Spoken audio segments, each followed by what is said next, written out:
फुगू नको ए माझ्या रे, पण बापाचा नादाला लागू नको माझ्या रे.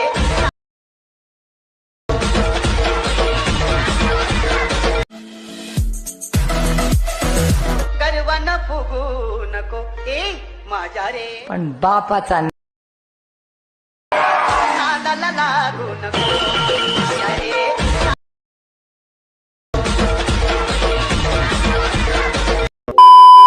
स्वागत आहे मित्रांनो पुन्हा एकदा तुमच्या भावाच्या युट्यूब चॅनलवरती, ज्या चॅनलचं नाव आहे RS क्रिएशन. तर आजचा व्हिडिओ एकदम खास आणि जबरदस्त झालेला आहे मित्रांनो. जरा स्किप न करता शेवटपर्यंत पहा. व्हिडिओमध्ये वापरले जे बीटमार्क आणि शिकेबी प्रीसेट याची जी लिंक आहे ती मला आपल्या वेबसाईटवर मिळून जाईल. त्यातून तुम्ही इझिली इम्पोर्ट करू शकता अलाइट मोशनमध्ये. तेच आपण व्हिडिओमध्ये वापरले जे मटेरियल आहे याची लिंक तुम्हाला आपल्या वेबसाईटवर मिळून जाईल. तेथून तुम्ही इझिली डाउनलोड करू शकता आणि यूज करू शकता स्टेटसमध्ये. तर चॅनलवर नवीन असेल तर चॅनलला सबस्क्राईब करा आणि बेल आयकॉन ऑलवर सेट करा.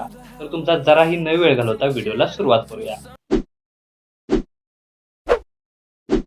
जय श्रीराम, जय शिवराय मित्रांनो. तर सगळ्यात पहिल्यांदा अलाइट मोशन ओपन करून घेतल्यानंतर सिम्पली आपला प्रोजेक्ट्समध्ये यायचं आहे. आता प्रोजेक्ट्समध्ये आल्यानंतर आजच्या व्हिडिओमध्ये जे बीटमार्क प्रीसेट आणि शेकी प्रीसेट यूज केलेले आहेत ते आपल्या वेबसाईटवरून इम्पोर्ट करून घ्यायचे आहेत अलाइट मोशनमध्ये. आणि अलाइट मोशनमध्ये आल्यानंतर सगळ्यात पहिल्यांदा बीटमार्क प्रीसेट ओपन करून घ्यायचे. आता ओपन करून घेतल्याबरोबरच बघू शकता व्हिडिओमध्ये वापरले जाणारे जे आपण बीटमार्क आहेत तुम्हाला अशा प्रकारे इथं प्रोव्हाइड केलेलं आहे. तर सगळ्यात पहिल्यांदा काय करायचं, स्टार्टिंगला येऊन खालील प्लस चिन्ह क्लिक करून मीडियामध्ये जायचं. तर मीडियामध्ये गेल्यानंतर अशा प्रकारे तुम्हाला मटेरियल आहे ते दिसून येणार आहे. सगळ्यात पहिल्यांदा एक इमेज तुमचा अशा प्रकारे ॲड करून घ्यायचा आहे. आता हा इमेज मी तर डेमोसाठी यूज करतोय, तर तुम्ही स्वतःचा इमेज यूज करून हा स्टेटस आहे तो क्रिएट करू शकता. आता इमेज ॲड करून घेतल्यानंतर वरती 3 डॉटला जाऊन फिल कंपोजिशन एरिया या ऑप्शनला क्लिक करायचं आहे आणि या इमेज लेअरची लेंथ आहे ती शेवटपर्यंत वाढवून घ्यायची आहे. त्यानंतर इमेज लेअर अशा प्रकारे तुम्हाला जसा हवा आहे तसा सेट करून घ्यायचा आहे. आणि सेट केल्यानंतर स्टार्टिंगला येऊन 3.33 या सेकंदाच्या बीटमार्कवर येऊन इमेज लेअरच्या खालीच तुम्हाला बरोबर 2 भाग करून घ्यायचा ऑप्शन दिसतोय, त्याच्या एकदा क्लिक करायचा आहे. त्याचबरोबर बघू शकता इथपासून चालवणाऱ्या प्रत्येक बीटमार्कला आपल्याला अशा प्रकारे 2 भागात कट करून घ्यायचा आहे. बघू शकता अशा प्रकारे मी कट करून घेतोय. तुम्ही अशाच प्रकारे इमेज लेअर आहे तो 2 भागात कट करून घ्यायचा आहे. तर बघू शकता इमेज लेअर 2 भागात कट करून घेतल्यानंतर इमेज लेअरला प्रत्येक इमेज लेअरला आपल्याला इफेक्ट द्यायचा आहे. त्यासाठी सगळ्यात पहिल्यांदा काय करायचे, हे जे स्टार्टिंगचे 2 इमेज आहेत त्या 2 इमेज लेअरला आपल्याला मूव्ह ॲनिमेशन द्यायचं आहे.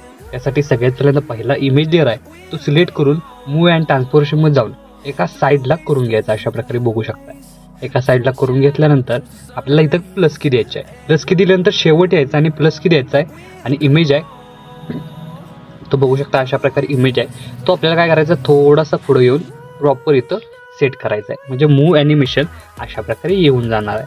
त्यानंतर सेकंड नंबरचा काय करायचा आहे, सेकंड नंबरच्या इमेज लेअरला येऊन परत एकदा मूव्ह अँड ट्रान्सफॉर्मेशनमध्ये जाऊन इमेज एका साईडला बघू शकता आपण कुठं करायचं आहे की इमेज अशा प्रकारे इथं आपण बंद केलेलं आहे. तर इमेज आहे ते आपल्याला एका साईडला कोणत्याही करून घ्यायचे अशा प्रकारे प्रॉपर.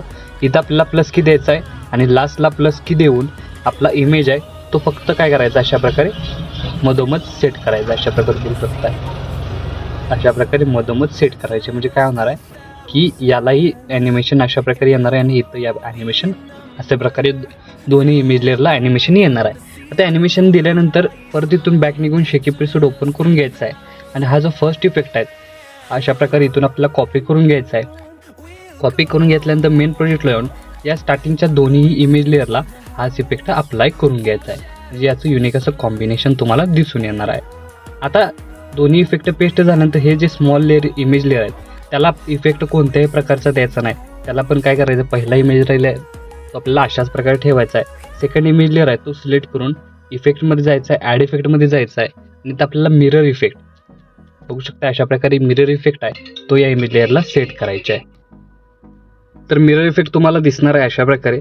तर बघू शकता पहिली इमेज अशा प्रकारे राहणार आहे, दुसरी इमेज मिरर इफेक्ट राहणार आहे. त्यानंतर थर्ड इमेज लेअर आहे ते आपल्याला सिलेक्ट करून मूव्ह अँड ट्रान्सफॉर्मेशनमध्ये जाऊन रोटेट ऑप्शनवर क्लिक करून -90 डिग्री करून इथं आपल्याला वरती 3 डॉट जाऊन फिल कंपोजिशन एरिया म्हणजे इथे काय करायचं आहे की आपल्याला 90 डिग्री रोटेट करून इमेज लेअर हा थर्ड नंबरचा ठेवायचा आहे. फोर्थ नंबरचा काय करायचा की +90 डिग्री आपल्याला रोटेट करून घ्यायचा आहे आणि इथं आपल्याला परत काय करायचं आहे सेट करून घ्यायचं आहे. सेट करून घेतल्यानंतर बघू शकता आता राहिला आपला कुठला पहिला बघू शकता अशा प्रकारे, सेकंड, थर्ड, फोर्थ, फिफ्थ आणि त्यानंतर बघू शकता अशा प्रकारे तुम्हाला दिसून येणार आहे. तर हे बघू शकता स्टार्टिंगपासून याचा ओव्हरऑल लुक तुम्हाला अशा प्रकारे दिसून येणार आहे. तर हा इमेज लेअर काय करायचा आपल्याला, सिम्पली आपल्याला रोटेट करून -180 डिग्री तुम्हाला अशा प्रकारे सेट करायचं आहे. सेट केल्यानंतर बघू शकता तुम्हाला या पुढचा इमेज लेअर अशा प्रकारे दिसून येणार आहे. आणि इकडचं आपण काय करणार आहे, +90 डिग्री पहिला करायचा आहे आणि ते आपल्याला सेट करायचा आहे.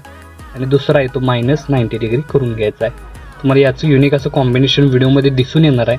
बघू शकता तुम्हाला अशा प्रकारे इथं आपले प्रॉपर इमेज लेअर सेट झालेले आहे. आता इमेज लेअर सेट झाल्यानंतर नेक्स्ट स्टेप काय करायचं आहे की आता स्टार्टिंगपासून बघू शकता याचा ओव्हरऑल लुक तुम्हाला अशा प्रकारे दिसून येणार आहे. आता नेक्स्ट स्टेप काय करायचे आहे, परत इथून बॅक निघून शेकी प्रिसेट ओपन करून त्याचा सेकंड नंबरचा इफेक्ट आहे तुम्ही बघू शकता अशा प्रकारे. तर तो आपल्याला इथं कॉपी करून घ्यायचा आहे. कॉपी करून घेतल्यानंतर मेन प्रोजेक्टला येऊन सगळ्यात पहिल्यांदा इथं आपल्याला काय करायचं आहे की इथं आपल्याला 9.6 सेकंदाच्या बीटमार्कला पेस्ट करायचे आहे. एक इमेजमध्ये सोडून एकाडिक इमेज लेअरला पेस्ट करत घ्यायचं आहे शेवटपर्यंत. बघू शकता अशा प्रकारे तुम्ही टायमिंग ही बघू शकताय.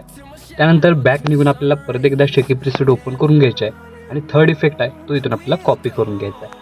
कॉपी करून घेतल्यानंतर मेन प्रोजेक्ट लावून इथं आपल्याला काय करायचं, सेकंड नंबरच्या म्हणजेच 9.28 सेकंदाच्या बीटमार्कला पेस्ट करून इथं पण आपल्याला काय करायचं, एकाडिक इमेज लेअरला अप्लाय करून घ्यायचं आहे. याचं युनिक असं कॉम्बिनेशन तुम्हाला इथं दिसून येणार आहे. तर बघू शकता आता स्टार्टिंगपासून इफेक्ट प्रत्येक इमेज लेअरला प्रॉपर बसलेला आहे.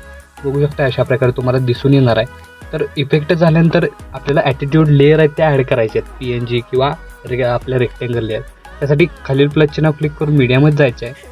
तर सगळ्यात पहिल्यांदा अशा प्रकारे जो PNG येणार आहे तो इथं आपल्याला ॲड करून याची लेंथ आपल्याला 3.23 या सेकंदाच्या बीटमार्कपर्यंत करून सगळ्यात पहिल्यांदा तर इथं आपल्याला वरती तो सेट करायचा आहे. सेट केल्यानंतर इथूनच आपल्याला परत एकदा आपलं चिन्ह जायचं आहे, मीडियामध्ये जायचं आहे आणि दुसरा PNG ॲड करून अशा प्रकारे त्याच ठिकाणी सेट करायचं आहे. म्हणजे दोन्हीही प्रॉपर एका ठिकाणी तुम्हाला सेट दिसून येतील. बघू शकता अशा प्रकारे दोन्ही सेट झाल्यानंतर याचा ओव्हरऑल लुक तुम्हाला अशा प्रकारे दिसून येणार आहे. त्यानंतर यामधील ज्या स्मॉल लेअर आहेत तिथंही कोणताही PNG न लावता 9.6 सेकंदाच्या बीटमार्कवर येऊन खालील प्लसचे नाव क्लिक करून मीडियामध्ये जायचं आहे आणि एक PNG तुम्हाला अशा प्रकारे दिलेला आहे, ॲटिट्यूड PNG. तो काय करायचा आहे आपल्याला ॲड करून त्याची साईज थोडीशी वाढवून इथं आपल्याला वरती सेट करून घ्यायचा आहे. सेट केल्यानंतर याची लेंथ शेवटपर्यंत वाढवून बघू शकता याचा स्टार्टिंगपासून ओव्हरऑल लुक तुम्हाला अशा प्रकारे दिसून येणार आहे. तर आपला स्टेटस आहे तो इथं क्रिएट झालेला आहे. आता याला सेव्ह करण्यासाठी काय करायचे आहे, सगळ्यात पहिल्यांदा आपल्याला सगळ्यात वरती ॲरोचिन्ह एकदा क्लिक करायचं आहे. क्लिक केल्यानंतर व्हिडिओचं ऑप्शन सिलेक्ट करून एक्सपोर्टवर क्लिक करायचं आहे. अशा प्रकारे आपला स्टेटस आहे तो HD सेव्ह होऊन जाईल. तर आजच्या व्हिडिओमध्ये एवढंच मित्रांनो, भेटू पुढच्या व्हिडिओमध्ये. तोपर्यंत काळजी घ्या.